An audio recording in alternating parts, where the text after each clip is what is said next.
Assalamualaikum sahabat yang beriman, marilah kita dengarkan kisah sahabat baginda Rasulullah Shallallahu Alaihi Wasallam yang bernama Al-Qasim bin Muhammad bin Abu Bakar Asy-Shiddiq. Tabi'in yang agung ini menyambung sanad atau silsilahnya kepada baginda yang agung Muhammad Shallallahu Alaihi Wasallam.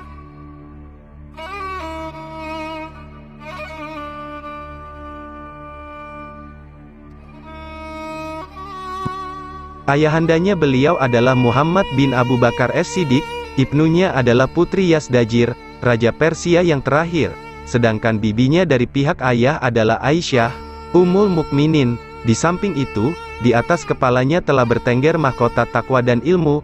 Adakah Anda masih mengira ada kemenangan yang lebih tinggi dari kemenangan yang semua orang bersaing dan berlomba mendapatkannya ini? Dialah Al-Qasim bin Muhammad bin Abu Bakar Asy-Shiddiq, satu dari 7 fuqaha Madinah, yang paling utama ilmunya pada zamannya, paling tajam kecerdasan otaknya, dan paling bagus sifat waranya. Marilah kita buka lembaran hidupnya dari awal. Al-Qasim bin Muhammad lahir pada akhir masa Khilafah Utsman bin Affan radhiyallahu anhu.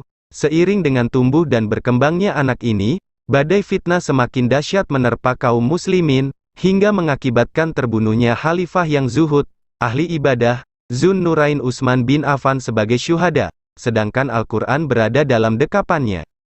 Tak lama setelah itu muncul sengketa besar antara Amirul Mukminin Ali bin Abi Thalib radhiyallahu anhu dengan Muawiyah bin Abi Sufyan bin Harb, gubernur untuk wilayah Syam.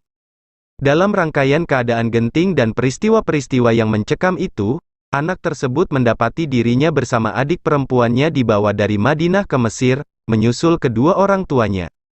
Ayahnya diangkat menjadi gubernur Mesir oleh Khalifah Ali bin Abi Thalib radhiyallahu anhu. Di kota ini dia harus menyaksikan cakar-cakar fitnah mencengkeram makin jauh sampai akhirnya ayah beliau tewas dengan cara yang keji. Selanjutnya beliau pindah lagi dari Mesir kembali ke Madinah setelah kekuasaan dipegang oleh Muawiyah radhiyallahu anhu. Kini dia yatim piatu. Al-Qasim bercerita tentang perjalanan hidupnya yang syarat dengan penderitaan itu. Setelah terbunuhnya ayah di Mesir, pamanku Abdurrahman datang untuk membawaku dan adik perempuanku ke Madinah. Setibanya di kota ini, bibiku, Ummul Mukminin, mengutus seseorang mengambil kami berdua untuk dibawa ke rumahnya dan dipelihara di bawah pengawasannya. Ternyata belum pernah aku menjumpai seorang ibu dan ayah yang lebih baik dan lebih besar kasih sayangnya daripada beliau. Beliau menyuapi kami dengan tangannya, sedang beliau tidak makan bersama kami. Bila tersisa makanan kami barulah beliau memakannya. Beliau mengasihi kami seperti seorang ibu yang masih menyusui bayinya. Beliau memandikan kami, menyisir rambut kami, memberi pakaian-pakaian yang putih bersih. Beliau senantiasa mendorong kami, untuk berbuat baik dan melatih kami untuk itu dengan teladannya. Beliau melarang kami melakukan perbuatan jahat dan menyuruh kami meninggalkannya jauh-jauh.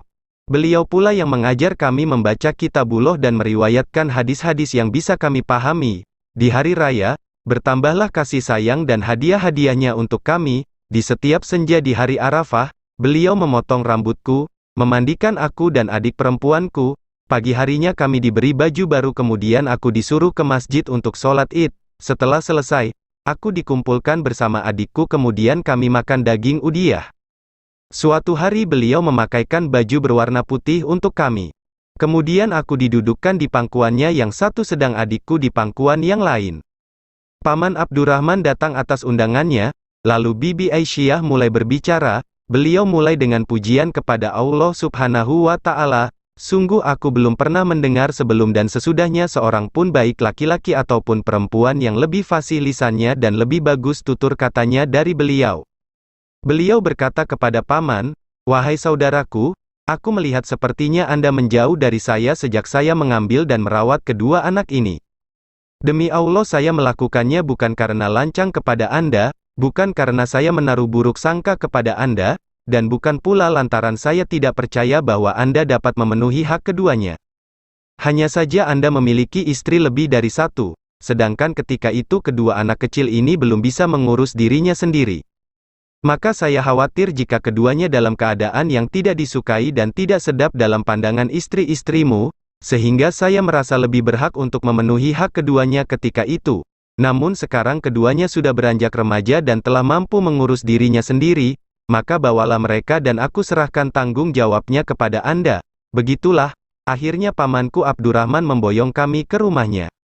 Hanya saja, hati anak keturunan Abu Bakar ini masih terpaut dengan rumah bibinya, Aisyah. Rindu terhadap lantai rumah yang bercampur dengan kesejukan nubuat. Dia berkembang dan terpelihara oleh perawatan pemilik rumah itu. Dia kenyang dalam kasih sayangnya. Oleh sebab itu, dia membagi waktunya antara rumah bibi dan rumah pamannya. Rumah bibinya betul-betul berkesan di hatinya. Lingkungan yang sejuk itu menghidupkan sanubari selama hayatnya. Simaklah kesan-kesan yang melekat di hatinya. Suatu hari aku berkata kepadaku bibiku Aisyah, "Wahai ibu, tunjukkan kepadaku kubur Nabi Muhammad Shallallahu Alaihi Wasallam dan kedua sahabatnya, aku ingin sekali melihatnya." 3 kubur itu berada di dalam rumahnya, ditutup dengan sesuatu untuk menghalangi pandangan. Beliau memperlihatkan untuk kami 3 buah makam yang tidak diunggukkan dan tidak pula dicekungkan. Ketiganya ditaburi kerikil merah seperti yang ditaburkan di halaman masjid. Saya bertanya, yang mana makam Rasulullah Shallallahu Alaihi Wasallam? Beliau menunjuk salah satu darinya, ini. Bersamaan dengan itu, 2 butir air mata bergulir di pipinya, tetapi segera disekanya agar aku tak melihatnya. Makam Nabi Shallallahu Alaihi Wasallam itu agak lebih maju dari makam kedua sahabatnya. Saya bertanya lagi, lalu yang mana makam kakekku, Abu Bakar? Sambil menunjuk satu kubur beliau berkata, yang ini. Kulihat makam kakekku sejajar dengan letak bahu Rasulullah. Aku berkata, yang ini makam Umar. Beliau menjawab, benar. Menginjak remaja, cucu Abu Bakar ini telah hafal kitabullah dan menimba hadis-hadis dari bibinya, Aisyah sebanyak yang dikehendaki Allah. Dia tekun mendatangi Al-Haram An-Nabawi dan duduk dalam halakoh-halakoh ilmu yang terhampar di setiap sudut-sudut masjid laksana bintang-bintang gemerlap yang bertaburan di langit yang terang. Beliau menghadiri majelisnya Abu Hurairah, Abdullah bin Umar, Abdullah bin Abbas, Abdullah bin Zubair, Abdullah bin Jafar, Abdullah bin Habab, Rafi bin Hudaij, Aslam pembantu Umar bin Khattab dan sebagainya. Hingga pada gilirannya beliau menajdi imam mujtahid dan menjelma menjadi manusia yang paling pandai dalam hal sunnah pada zamannya. Setelah sempurna perlengkapan ilmu pemuda yang merupakan cucu Abu Bakar ini, orang-orang banyak belajar kepadanya dengan penuh perhatian. Sementara beliau memberikan ilmunya tanpa pamrih atau jual mahal.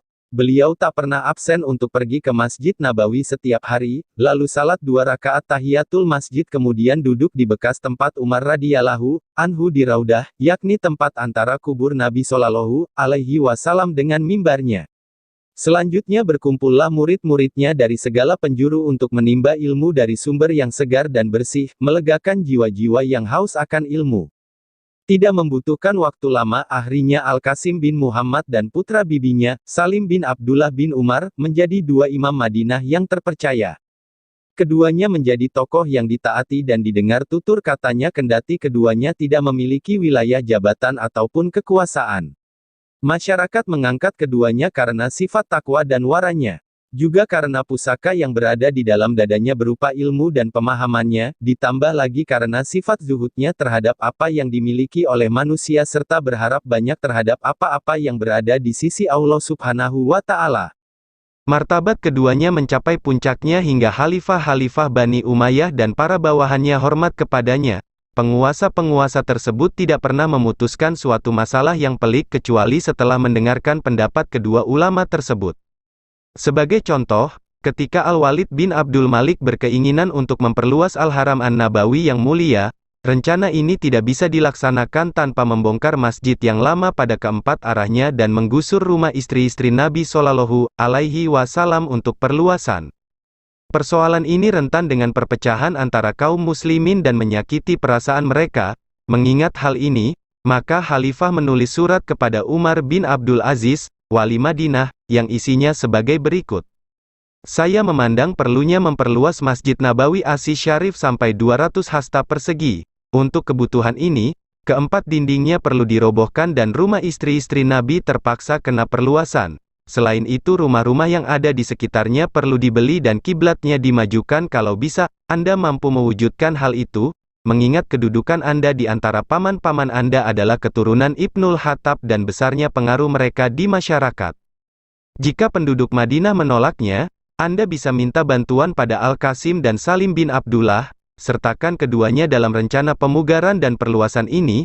Jangan lupa bayarlah ganti rugi rumah-rumah rakyat dengan harga setinggi mungkin, bagi Anda pahala yang baik seperti yang dilakukan Umar bin Khattab dan Utsman bin Affan.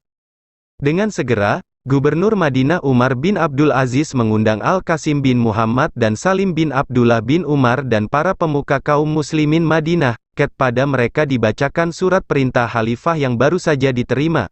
Ternyata mereka gembira dengan apa yang direncanakan oleh Amirul Mukminin dan siap sedia untuk mendukung rencana tersebut. Di tempat lain, pasukan muslimin terus mendapatkan kemenangan gemilang.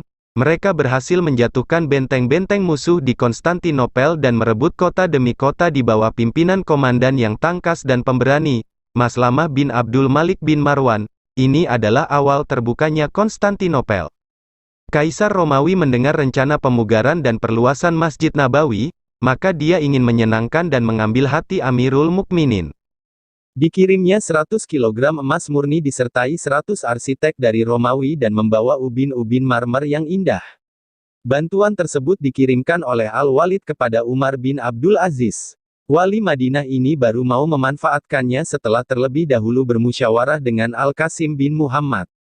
Demikianlah kisah sahabat baginda Rasulullah, semoga kita semua bisa mengikuti ketakwaannya kepada Allah Subhanahu wa Ta'ala. Akhir kalam, assalamualaikum warahmatullahi wabarakatuh. Sumber cerita, mereka adalah para tabi'in, Dr. Abdurrahman Ra'ad Basya, Etibian, cetakan 8, 2000.